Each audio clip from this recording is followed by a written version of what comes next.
This one I don't know to whom, but you just said something and caught my attention. The only time I speak directly to the people or straight to the camera like this is when there's something to say. And yes, it's always done civil. All the mad fools and the craziness and the yelling and the killings and all that stuff, that's part of Wild SP Productions. How'd you get your hands on that? I'd like to know. None of that stuff was released. Remember that. I'm no psycho. But I write psychotic. Got a master's in psychology. Something you should all remember. And the reason why I write crazy stuff like that, because of my biography. I lived more torture than anybody else has ever on the planet. Worse than Jesus. You Christians and Catholics, of all people, should know that.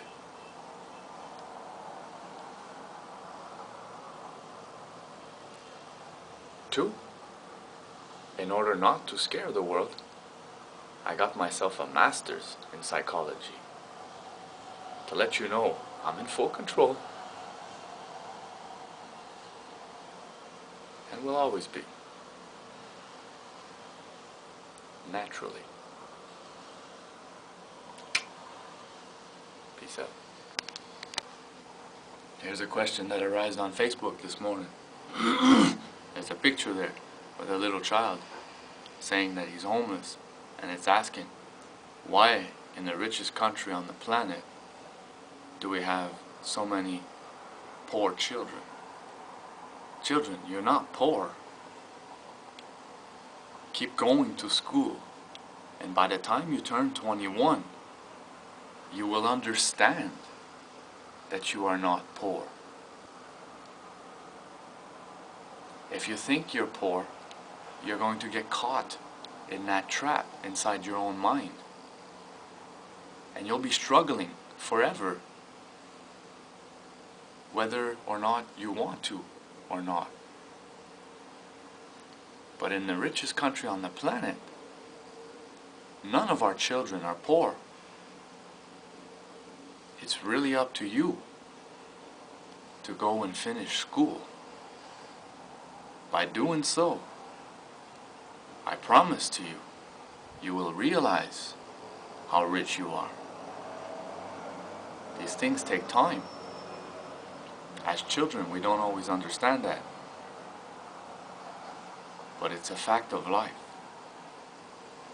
And for God's sakes, if you are homeless, let the adults know. We have homes for you. Just to add to that, you have to remember that if you're talking about an allowance and you don't get an allowance of $5 to go have dinner at lunchtime and stuff like that, that does not mean you're poor. That's because your mommy and daddy are teaching you. Money doesn't grow in trees.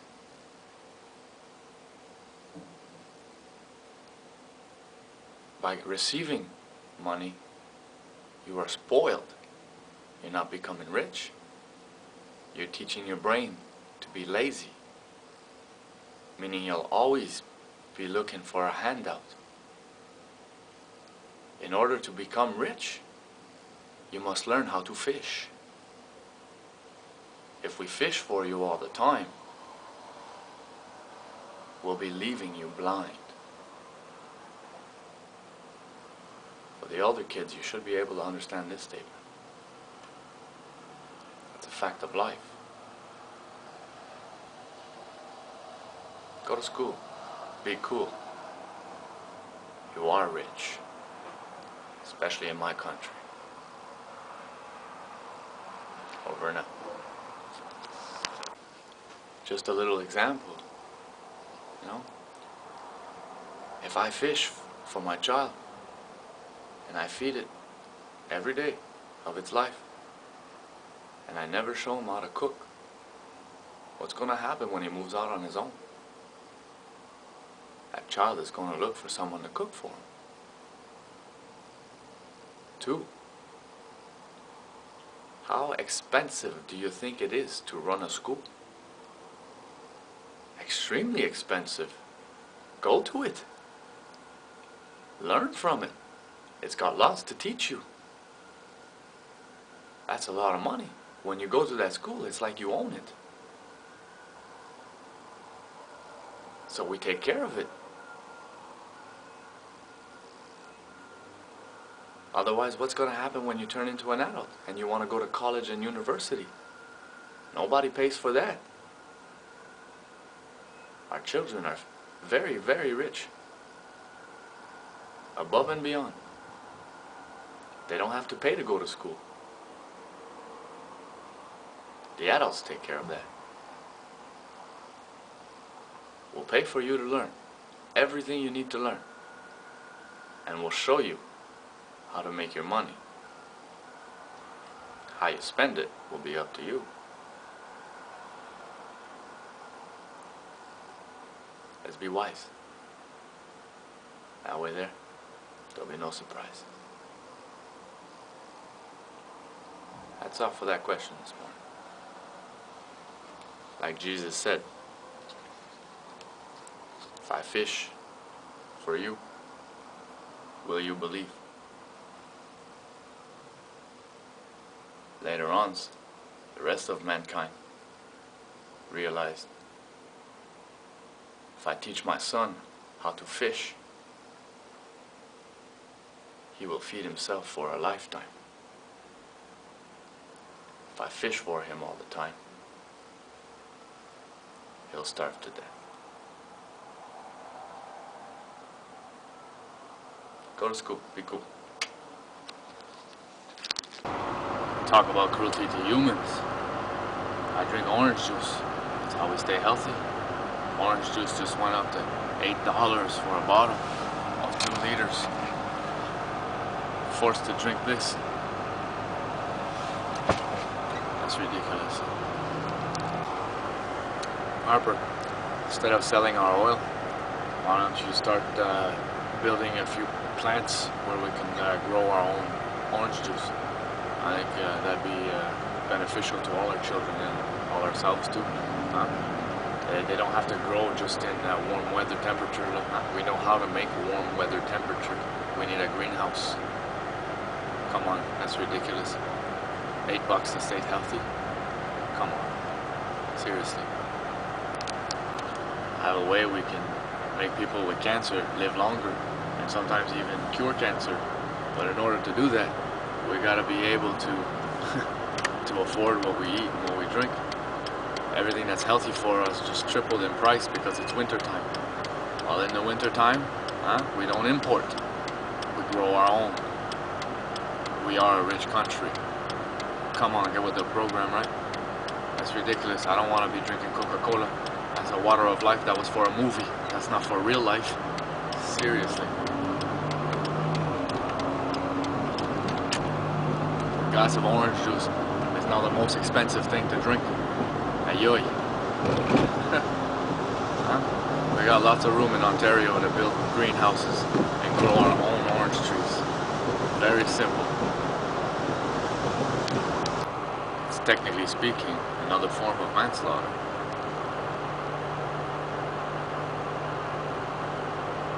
You're supposed to be competent. Earlier I was telling the children how to stay rich. Like bringing sandwiches to school instead of wanting lunch money is the reason why you stay rich. For the country to stay rich instead of having to import. I think it's time to start growing our own.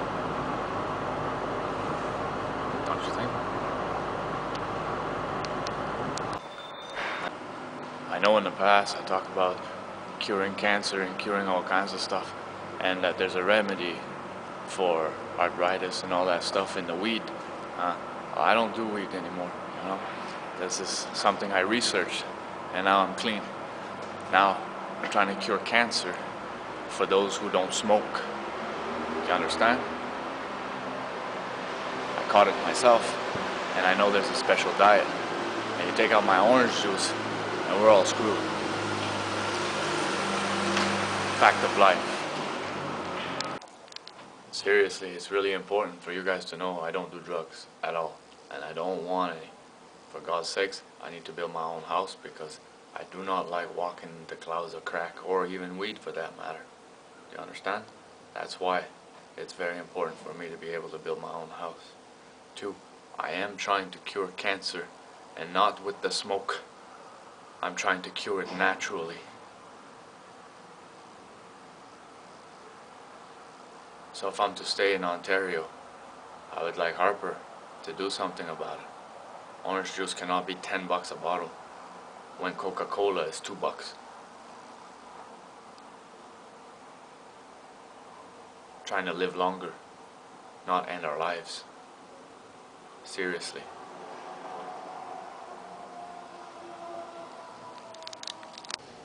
First of all, I don't have schizophrenia. Second of all, let's put this clear on the table. You know that girl we call Donata? Huh? She's not part of my life, and she never will be. Fact of life. Do you understand? Those people harassed me.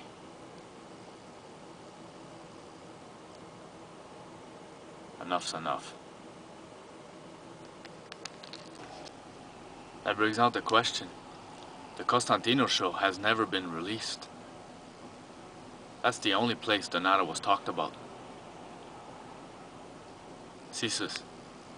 Should be easy for you to pinpoint who's trespassing over my life. Huh? Not that difficult if the show still hasn't been released. Don't you think? And sorry folks, you're not going to decide who my next lover is going to be, alright? I've already asked her to marry me. Whether she says yes or no is none of your business. Got that? Meanwhile, I'm allowed to have as much fun as I want, 7 days a week, 24/7. Remember, the city just kidnapped my last child. So if there's no children, it's an R-rated set. It's an R-rated home. Simple fact. I do what I want.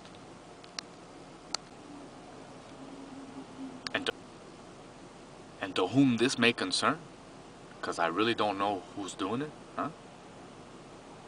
This city will never put me behind bars again. I will have to commit crime before that happens. And you all know I don't commit crime. Never have, never will. Fact of life. The city knows if they throw me in jail, and here's a little secret for you, okay? Because I'm sure you'll get the message eventually. But the city knows if they throw me in jail, it's direct manslaughter. Because the minute I go to jail, I lose my disability. Meaning I starve to death the minute I come out of jail.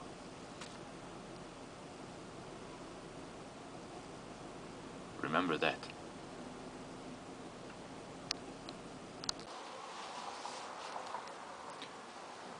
One more thing. I cannot be directed. Do you understand? You will need a contract and a script. It was in a comedy show. I thought we could laugh about this. But to go out there and play and have all these people trying to control me and even tell the people in front of me what's next or what do I expect, nobody has the right to speak for me. You understand? It's real simple.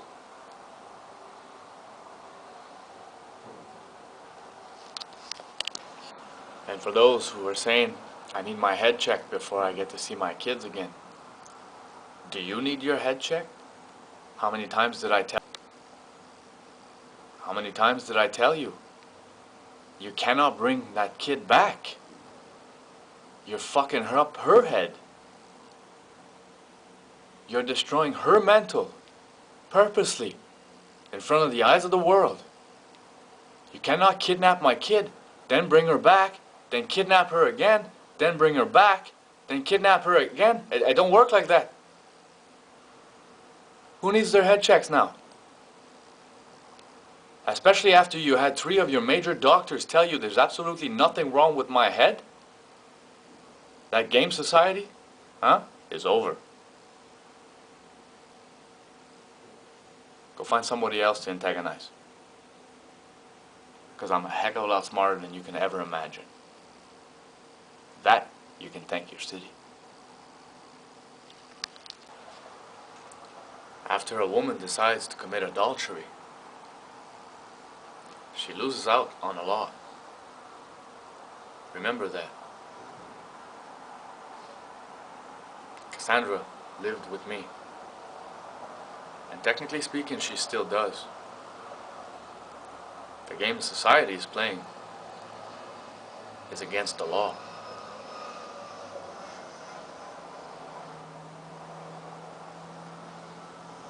The son is not mine.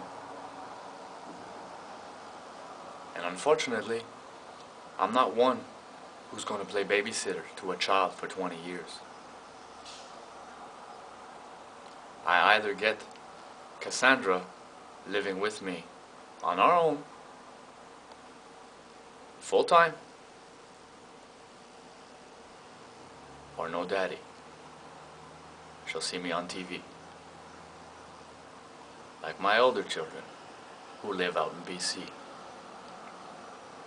Those are facts. Facts of life.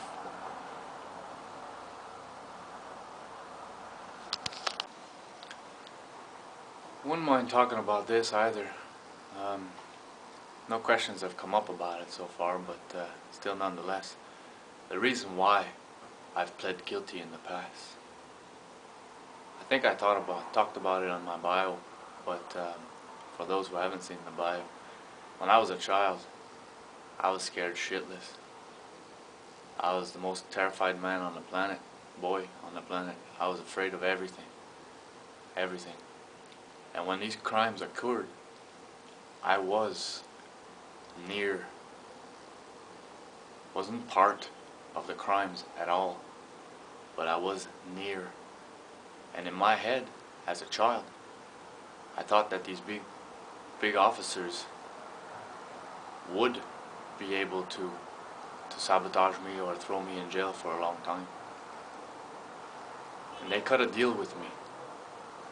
So as a child, I pled out of fear. And I'd advise every kid on the planet never to do so. I didn't have a daddy to help me. I didn't have anybody, no role models, nothing. So I thought I was smart enough to understand that, well, if I plead guilty, I spend a few weeks and then I go home. Compared to if I don't, and they prove me guilty, then I spend 15 years. So it was a dumb decision on my part. A very dumb decision on my part. But nonetheless, one that the whole world can learn from today. When I became an adult, I got in trouble once. Not by breaking the law, just because I started making too much noise. That turned into something totally different. I've always respected women and put women on pedestals. I believe in the Queen of England. She should be the queen of the world. Right? I've asked Taylor Swift to marry me. She becomes the queen of rock and roll. Now that's amazing stuff. But suffering everything I had suffered and seeing with my own eyes abused women and how much trouble they had to get justice, I decided to help them. As I do today, I'm much of a child's advocate, and I'll defend children to the end. fact of life. So as an adult, this whole thing started off as me wanting to help the ladies. I never committed the crimes at all. The assault charge that's under my docket, I assaulted a pedophile. There again, I was defending women and children. In the court system, they have a totally different story. But if you read the story they have, it don't make sense at all that I was charged. For the assault on that pedophile, I did feel guilty.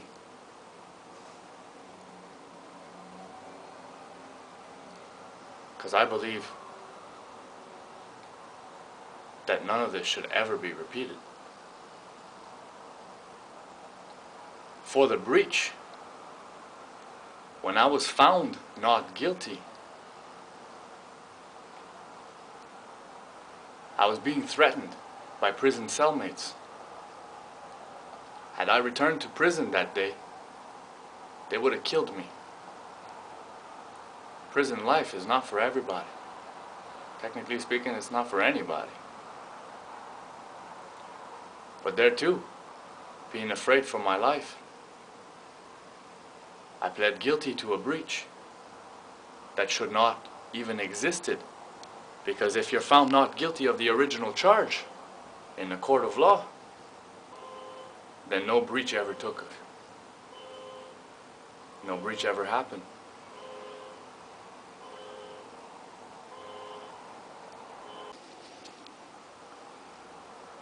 Last but not least, I was charged again for disturbing the peace. And there I pled guilty because I disturbed my own peace when I started talking about my biography. My life was secure. I was well on my way, still am. That's not going to change. But none the fact, I served the time for a crime I did against myself. So it's important for that society that's antagonizing about it a little to understand that. Outside this city, I'm exonerated of it all. Inside this city, I want you guys to know the truth.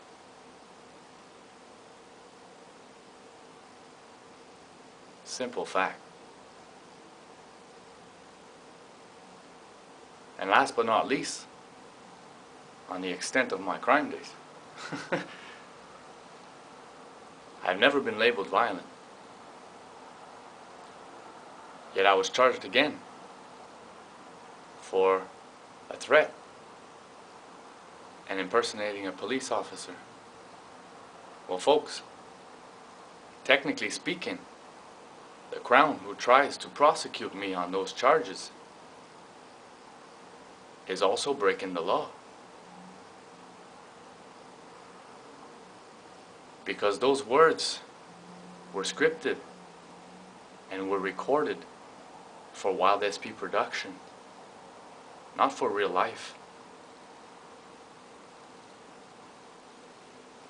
Making it a CSIS bobo now. I'm not trying to get out of it. They're not going to find me guilty. But nonetheless, to hear those news about how he should be in jail, I should be in jail, come on now. You're witnessing the real me.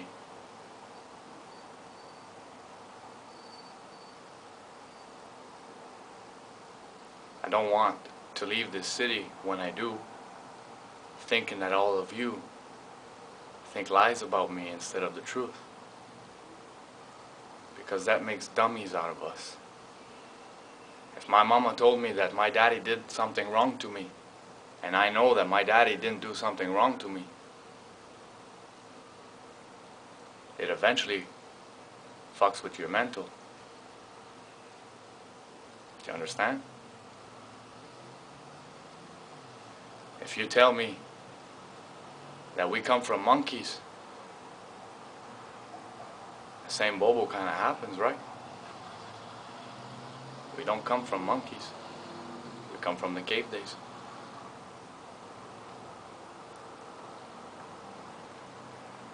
It's difficult to go on living and try to get yourself smarter if you're going about it like Waterboy. You know that movie Waterboy? Adam Sandler did a good job. His mama told him. Then he gets to school, and what happens? He looks like the fool.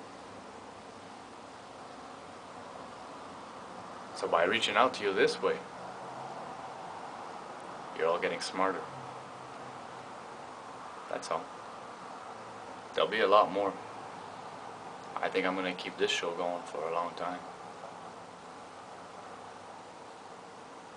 Can only benefit from it, right? Facts of life. Say it like it is.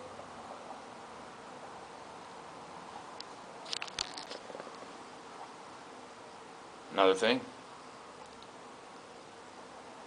I would never lie under oath. I have never lied under oath. When I pled guilty, I was not sworn in. This show here is the real me, the real thing. This is as crazy as it gets. And I talk a lot because I'm too smart for my own good. So I figured let's put it to good use. Simple as pie. But remember, stars lie. I play a lot of movies. And in my movies, I'm not playing me. I'm playing a character. Technically speaking, sort of a lie. I tell the world, in real life, that I don't really care about love. Ouch. You understand? We all care about love.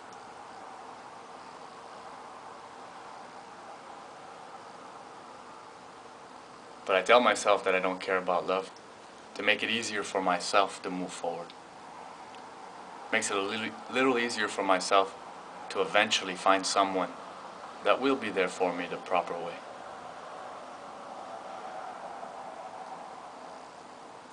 In real life, I did ask Taylor Swift to marry me. In real life, I don't know the answer. So I tell myself she said no in order to move forward with my life. My music is above and beyond, even if I change the color of the eyes. I'm always going to be the king of strings, the king of music himself. And that'll never change. Just like Elvis. Enjoy.